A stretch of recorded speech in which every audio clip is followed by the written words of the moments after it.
আসসালামু আলাইকুম। আমি শামিমা খুলনা থেকে বলছি। বিডি ব্লগার শামিমা চ্যানেল থেকে আপনাদেরকে আরও একবার স্বাগত জানাই। কাছে কিংবা দূরে, দেশ কিংবা দেশের বাহিরে যে যেখান থেকে ভিডিওটি দেখছেন, আশা করছি আল্লাহ পাকের অশেষ রহমতে আপনারা সকলেই ভালো আছেন। আমরাও আলহামদুলিল্লাহ ভালো আছি।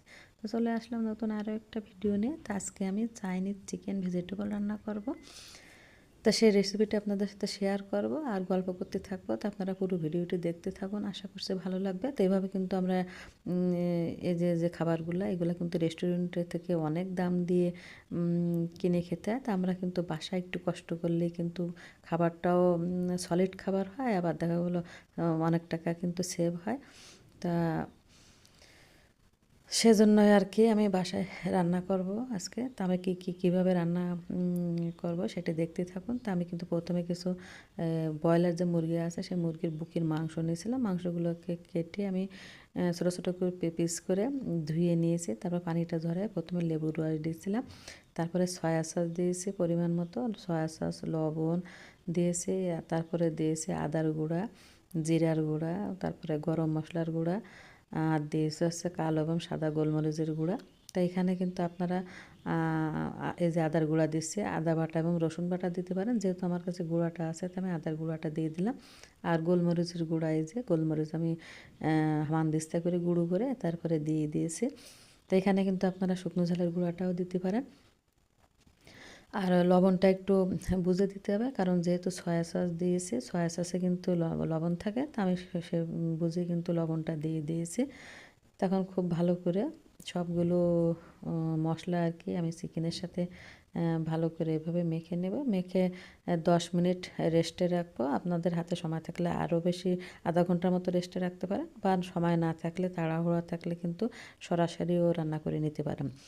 তা আমি 10 মিনিট মতো লেট করে তারপরে চুলায় একটা কড়াই বসিয়ে দিয়ে আমি এখানে অলিভ অয়েল দিয়ে তেল দিয়ে দিলাম।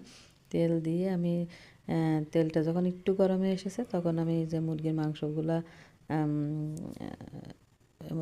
ম্যারিনেট করে রেখেছিলাম আর কি, মশলা লাগিয়ে রেখেছিলাম, মশলা মেখে রেখেছিলাম, সে মাংসগুলো দিয়ে দিলাম। এখন আমি এই মাংসগুলোকে একটু পরে উল্টিয়ে দেবো, কারণ দেওয়ার সাথে যদি আমি উল্টিয়ে দিই তাহলে কিন্তু মশলাগুলো সব জায়গায় ছড়িয়ে যাবে। তো যখন দেখবো তলার পাশটা একটু শক্ত হয়ে এসেছে তখন কিন্তু আমি উল্টিয়ে দেবো। উল্টিয়ে দিয়ে তারপরে আমি অল্প জালে এপাশ ওপাশ উল্টে পাল্টে মুরগির মাংসগুলোকে একটু ভেজে নেবো আর কি। তো অনেকে আছেন কিন্তু যে মুরগির যে বুকের মাংস নিয়েছে মাংসগুলা সিদ্ধ করে নেয় আগে থেকে। তা সেভাবেও নিতে পারেন। তা আমার সিদ্ধ করে নেবার থেকে এভাবে একটু ভেজে নিলে মানে আমার বাচ্চারা খেতে পছন্দ করে। ওরা সিদ্ধ মাংসটা খেতে পছন্দ করে না। তাই জন্য আমি সবগুলো মশলা মাখিয়ে মাংসগুলোকে ভেজে নেব। আর আমার ভাজার পরই কিন্তু আমার আরপি অলরেডি 3-4 পিস খেয়েছে আর কি। ওই ভাজা মাংসটা খুব পছন্দ করে, তো সেই কারণে আমি ভেজে নিছি। তা আপনারা এভাবে সিদ্ধ করে নিতে পারেন। তো এইভাবে ভেজে নিছি। এখন কিন্তু এটা এমনিতেও খাওয়া যাবে। আর মুরগির মাংস ছাড়া কিন্তু এমনিতেও আপনারা সবজিটা রান্না করতে পারেন। এটা স্বাস্থ্যের জন্য কিন্তু অনেক ভালো, আর খেতে কিন্তু ভালোও লাগে। আবার ডিম দিয়েও করতে পারেন। তো এখানে আমি সবজি নিয়েছি, এখানে নিয়েছি গাজর নিয়েছি, আর নিয়েছি লাউ। এখানে আমার কাছে পেঁপে ছিল না, আপনারা পেঁপেও দিতে পারেন। তো লাউর মুখের যে অংশটুকু, শক্ত অংশটুকু, সেটুকু নিয়েছি। আর এখানে নিয়েছি পেঁয়াজ পাতা বা পেঁয়াজ কালি যাই বলেন সেটাই। আর নিয়েছি ফুলকপি, আর নিয়েছি বাঁধাকপি। এখানে আপনারা বরবটিও নিতে পারেন, যার যা সবজি পছন্দ সে পছন্দ মতো নিতে পারেন। আবার যে ক্যাপসিকাম আছে 3 রকম, লাল, সবুজ এবং হলুদ, ক্যাপসিকামটাও দিতে পারেন। তা আপনাদের পছন্দ মতো এখানে সবজি অ্যাড করে নিতে পারেন। তো এখন আমি চুলায় কড়াই বসে দিয়ে একটু তেল দিয়ে, বেশি তেল দেওয়া যাবে না কিন্তু, মানে অল্প একটু তেল, 2 টেবিল চামচ পরিমাণ তেল দিয়ে তারপরে আমি আদা কুচি আর রসুন কুচি দিয়ে দিয়েছি। দিয়ে একটু হালকা ভেজে নিব। যখন দেখবো একটু ব্রাউন কালার এসেছে তখন আমি এখানে পেঁয়াজের ফালি দিয়েছি, মানে পেঁয়াজটাকে আমি 4 ভাগ, বড় একটা পেঁয়াজ থেকে 4 ভাগ করে তারপরে যে পাপড়িগুলো আছে ওগুলো খুলি নিয়েছি। তো সেগুলো দিয়ে দিলাম। আর দিয়েছে এখানে কাঁচা ঝাল, যে লাল মানে পাকা যে ঝালটা আছে লাল কালার, দেখতে একটু ভালো দেখানোর জন্য কাঁচা ঝাল ফালি দিয়েছে 4-5টা। এখন আমি সবগুলো একটু নেড়ে নিব। নেড়ে নিয়ে তারপরে যে সবজিগুলো আছে সবজিগুলো দিব।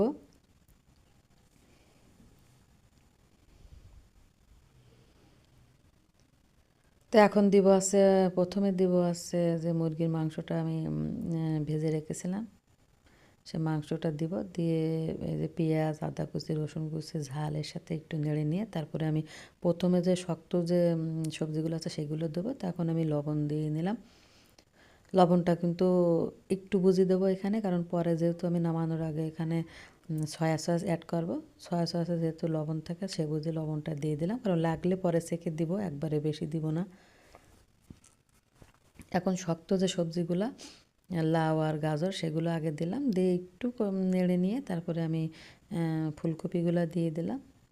যে ফুলকপিগুলো নেড়ে একটু একটু নেড়ে নেব, বা সামান্য একটু নেড়ে ছেড়ে তারপর আমি এখানে কিন্তু গরম পানি অ্যাড করছি। আর পাতাকপি আর পেঁয়াজের যে কালিটা বা পেঁয়াজ পাতাটা আমি পরে দিব, কারণ এই দুইটা সবজি কিন্তু এমনিতে কাঁচাও খাওয়া যায়। আর যেহেতু দুইটা সবজি ঝাল কম খাবে, অল্প জালে সিদ্ধ হবে, তো সেজন্য আমি পরে দেব। আর সবজিগুলো কিন্তু একদম সিদ্ধ করে গলানো যাবে না, কারণ চাইনিজ যে কোনো সবজি বা খাবার কিন্তু বেশি গলানো সিদ্ধ হবে, বাট আস্তে আস্তে থাকবে। আর জালটা কিন্তু একদম নিবু জালে রান্না করা যাবে না, আর হচ্ছে ঢেকে দেওয়া যাবে না, কারণ ঢেকে দিলে কী হবে, সবজির কালারগুলো নষ্ট হয়ে যাবে। তো এখন কিছু অল্প একটু সময় জাল করে নিয়ে এখন আমি যে পাতাকপি আর যে পেঁয়াজ পাতা কুচি করে রেখেছিলাম সেগুলো দিয়ে দিলাম। দিয়ে এখন আমি এটাও 2-3 মিনিট আমি রান্না করে নেব। তা আসলে বাচ্চারা কিন্তু এই সমস্ত খাবারগুলো অনেক বেশি পছন্দ করে। বাচ্চাদের সাথে সাথে আমার হাজব্যান্ডও এই খাবারটা অনেক পছন্দ করে। এই চাইনিজ যে চিকেন, যে ভেজিটেবল, যে কোনো ভেজিটেবলগুলো এগুলো আর কি চাইনিজ খাবারগুলো খুবই পছন্দ করে। আমার আবার অত বেশি পছন্দ না, আমি মানে আমি অত বেশি পছন্দ করি না, কিন্তু আমার ছেলে মেয়ে তারপর আমার হাজব্যান্ড ওরা অনেক বেশি পছন্দ করে। তাই কয়েকদিন ধরে বলছে যে আমাকে, আমার হাজব্যান্ড, যে আমাকে একটু এই সবজিটা রান্না করে দিও। তা ঘরে মুরগির মাংস, বুকের মাংসটা ছিল না ওইভাবে আলাদা করা, সেই কারণে আর কি রান্না করতে পারিনি। তো যে পরে কিনে তারপরে রান্না করছি। আর এখন আমি দিয়ে দিলাম 4-5 টুকরা পাকা টমেটো। এতে করে কী হবে, হালকা একটু টক টক লাগবে, ভালো লাগবে। এখানেও আছে সয়া সস দিয়েছে, যেহেতু এখানে আছে আপনার টমেটো সসও দিতে হয়। তো যেহেতু আমার কাছে টমেটো সস ছিল না, সে কারণে আমি পাকা টমেটো দিয়ে দিলাম, যেহেতু এখন টমেটোর সিজন। তো এখন প্রায় কিন্তু সবজিটা হয়ে গেছে। এখন আমি আবারও একটু সয়া সস দিলাম নামানোর আগে। তো আপনাদের কাছে টমেটো সস থাকলে এখানে টমেটো সস দেবেন। আর এখানে আছে আমি যে কর্নফ্লাওয়ার আছে 2 টেবিল চামচ পরিমাণ কর্নফ্লাওয়ার আমি পানির সাথে গুলিয়ে নিয়েছি। গুলিয়ে নিয়ে এখন দিয়ে দিলাম। দিয়ে এখন সাথে সাথে ভালোভাবে নেড়ে দেবো, যাতে দলা পেকে না যায়।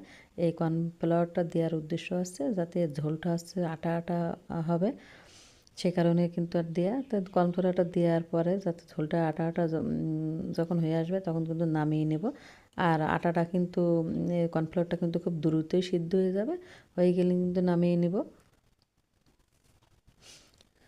তো এই পর্যায়ে কিন্তু আমি কর্নফ্লাওয়ার দিয়ে দিলাম, আর হচ্ছে যে সয়া সস দিয়ে দিয়েছিলাম। তো এখন কিন্তু পেরে আমার ভেজিটেবলটা রান্না করা হয়ে গেছে। তা আমি এখনই নামিয়ে নিব।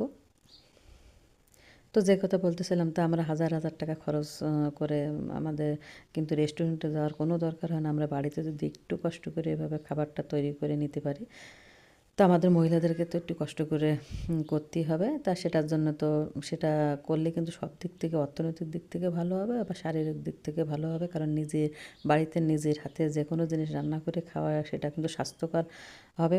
পরিষ্কারভাবে আমরা সব কিছু করি। তো এই তো আমার কিন্তু চিকেন ভেজিটেবলটা রান্না করা হয়ে গিয়েছে।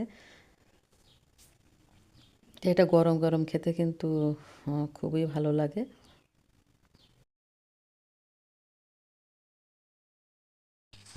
তো আমি কিন্তু আরেকটি পাত্রে ঢেলে নিয়েছি, কারণ কি কড়াইতে, গরম কড়াইতে রাখলে কিন্তু সবজিটা ওভার কুক হয়ে যাবে। তো সে কারণে আমি আরেকটি পাত্রে ঢেলে নিয়েছি। তো এই তো দেখুন চাইনিজ চিকেন ভেজিটেবল রান্না করা কিন্তু হয়ে গিয়েছে। তো খুব সহজভাবে কিন্তু এভাবে আমরা বাড়িতে খাবারটি তৈরি করে নিতে পারি।